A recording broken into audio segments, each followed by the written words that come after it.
Sir Umamaheswararao నా పేరు. నేను ఒక 30 సంవత్సరాలుగా ఆయుర్వేదంలో ప్రాక్టీస్ అనండి, తర్వాత రీసెర్చ్ అనండి, నా చేతనైనదే చేస్తున్నాను. ఒక 4 విషయాలు చెప్తా, 2 నిమిషాల్లో ముగిచ్చేస్తా. ఆముదం చెట్టు మన చిన్నతనంలో పిల్లలకి ఒంట్లో బాగోకపోతే కొద్దిగా ఆముదం ఉగ్గు పెట్టేవాళ్ళు. ఇప్పుడు ఆ ఉగ్గు మానేశాక రోగాలు ఎక్కువైనాయి.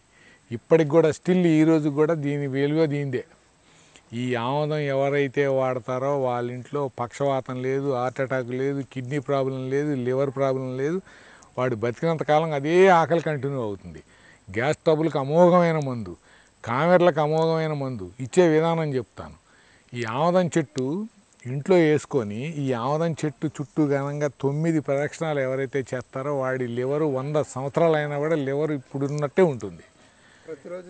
రోజు తిరగాలి 9 సార్లు చెట్టుకి. బయట చెట్టుకైనా తిరగచ్చు, కాకపోతే ఇట్లా రొట్టుంటే తిరగలేం కదా, అందుకని ఇంట్లో. ఇక దీని మందు వాడే విధానం ఏంటంటే, దీని లేత యుగురాకులు ఉంటాయి చూడండి, ఇవి ఈ యుగురాకులు ఒక 25 ఆకులు తీసుకోవాలి. ఏవి తీసుకున్నా కూడా బేస్ సంఖ్య తీసుకోవాలి, సరి సంఖ్య కాదు. దీనికి ఒక గుణం ఉంది.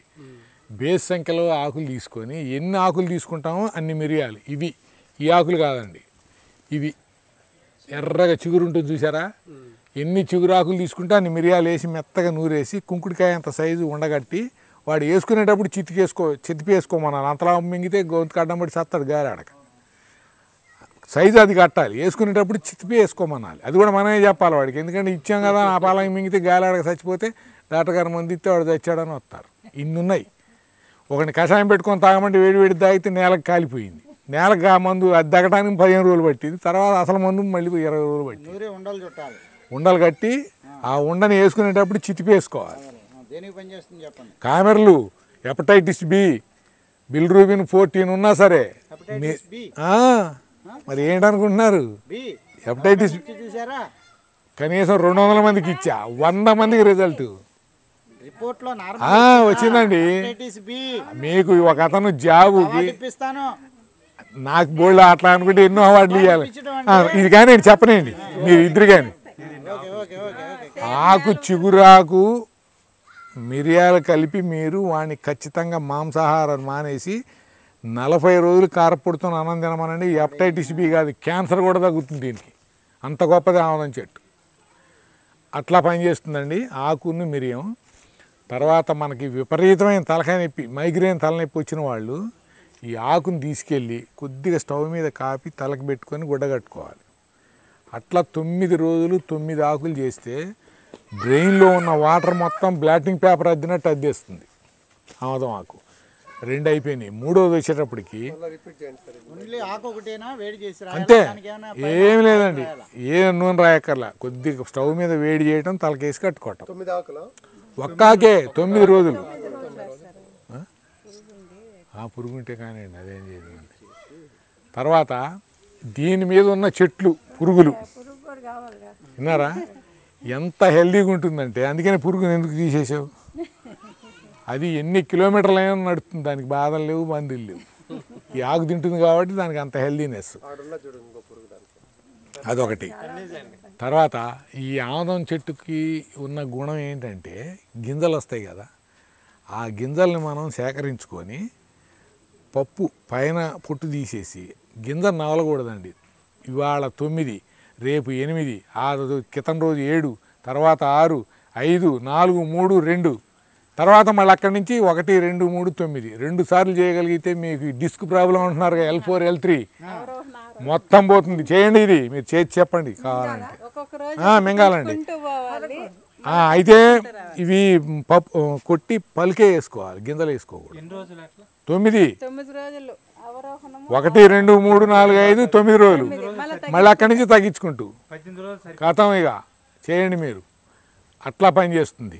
తర్వాత దీని గింజల నుంచి ఆముదం తీస్తాం కదా, ఈ ఆముదం ఒక చెంచా ఇప్పుడు మనం తాగిన కప్పు టీలో కనుక తాగితే ఎంత ఒళ్ళు నొప్పులు, అమ్మ లేవట్లేదురా నాయన అన్నవాడికి వాడికి చెప్పకూడదు మనం టీలో కలిపియండి, మీరు తర్వాత చెప్పండి ఆముదం కలిపిచ్చానని. వాడికి తెలియదు అనమాట, తాగేస్తాడు. ముందే చెప్తే ఆముదం టీలో కలిపితే వాతం కదా, తిప్పుతుంది కదా, చేదు కదా అనుకోవటం.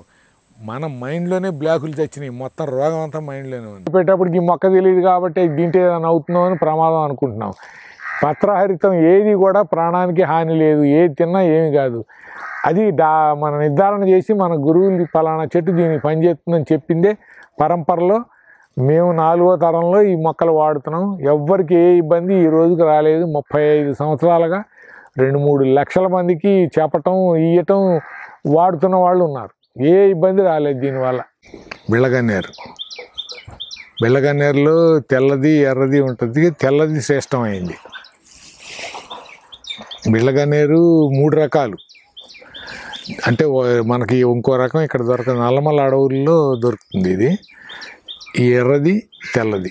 ఈ బిళ్ళగన్నేరు పువ్వులు ఎండబెట్టేసి పౌడర్ చేసి ఉంచుకొని, జమ్యాకు కూడా ఎండబెట్టి పౌడర్ చేసి ఉంచుకొని 2 కలిపేసి సమంగా అది ఒక 100 గ్రాములు ఇది ఒక 100 గ్రాములు కలిపి 200 గ్రాములు ఒక సీసాలో పోసుకొని రోజు ఒక 1/2 స్పూన్ ఉదయం 1/2 స్పూన్ సాయంత్రం నీళ్ళలో వేసి మరిగించి కానీ లేదా తేనెతో కానీ తీసుకుంటే షుగర్ లెవెల్స్ పెరగవు.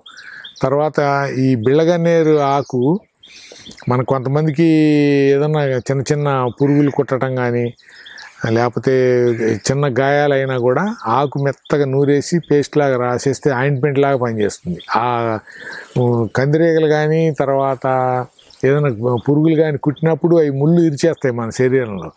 ఈ ఆకు రాయటం వల్ల ఏమవుతుందంటే ముళ్ళు బయటకు వచ్చేసి బాధ తగ్గుతుంది, అక్కడ గాయం అనేది లేకుండా చేస్తుంది. ఒక 3-4 రోజులు చేసుకోవాలి దీన్ని. సాంప్రదాయ జ్ఞానం. సాంప్రదాయం అనగానే ఏంటంటే మనం తినే ఆహారం పొద్దున్న లేచింది మొదలు సాయంత్రం వరకు మన జీవన విధానం అయిపోవాలి. మనతో పాటు 84 లక్షల జీవరాశులు జీవనం సాగిస్తున్నాయి. వేటికి కూడా జబ్బులు లేవు. మనకే జబ్బులకు కారణం ఏంటంటే ప్రకృతి ధర్మం పాటిస్తున్నాయి జంతువులన్నీ కూడా. ఏంటంటే పొద్దున్నే సూర్యకిరణాలకు ఎదురు వెళ్ళటం, సాయంత్రం పూట సూర్యకిరణాలకు ఎదురు వెళ్ళటం. పొద్దున పూట సాయంత్రం పూట సూర్యకిరణాల్లో డి విటమిన్ కాల్షియం శరీరంలోకి డైరెక్ట్గా వెళ్తుంది కాబట్టి మనకి రోగనిరోధక శక్తి ఉంటే జబ్బులు వచ్చే ఆస్కారం లేదు. మనం పొద్దున్న లేచింది మొదలు సాయంత్రం వరకు 20 నిమిషాలు మట్టి మీద నడుస్తూ ఏ ఆహారం తిన్నా నవిలి తిని రోజుకు 4 సార్లు నీళ్లు పుక్కిలిచ్చి రోజులో 1 గ్లాసు జావ ఎవరైతే తాగుతారో వాళ్ళకి అనారోగ్యం అనేది దరి చేరదు. ఇది వాస్తవం, నిజం, సత్యం. మన పూర్వీకులు అనుభవించి అనుభూతి పొంది ఆచరించి మనకి తెలియజేశారు. ఇప్పుడు మనకు అపార్ట్మెంట్ కల్చర్లు వచ్చాక మనం ఒక చోట పెద్దవాళ్ళు ఒక చోట ఉండటం వల్ల వాళ్ళకి తెలిసిన విషయాలు మనకు చెప్పే ఆస్కారం లేకపోబట్టి ఈ మధ్యలో గ్యాప్ వచ్చింది. తర్వాత ఈ ఆయుర్వేదం అనేది మూలికలే మింగటం చేయటం అనేది కాదు. ఆయుర్వేదం అంటే ఇంట్లో ఉన్న పోపు సామాన్లంతా ఆయుర్వేదమే. ఆయుర్వేద, గిరిజన మూలిక మరియు పారంపర వైద్యం చేసే ప్రతి ఒక్కరూ మా ఛానల్ ద్వారా మీ విద్యను ప్రజలకు తెలపాలనుకుంటే మా నంబర్కి కాల్ లేదా వాట్సాప్ చేయండి. మీ దగ్గర ఉన్న ఆయుర్వేద మరియు హెర్బల్ ప్రొడక్ట్స్లను మా ఛానల్ ద్వారా ప్రజల్లోకి తీసుకువెళ్తాం. స్క్రీన్పై కనిపిస్తున్న నెంబర్కి కాల్ చేయండి.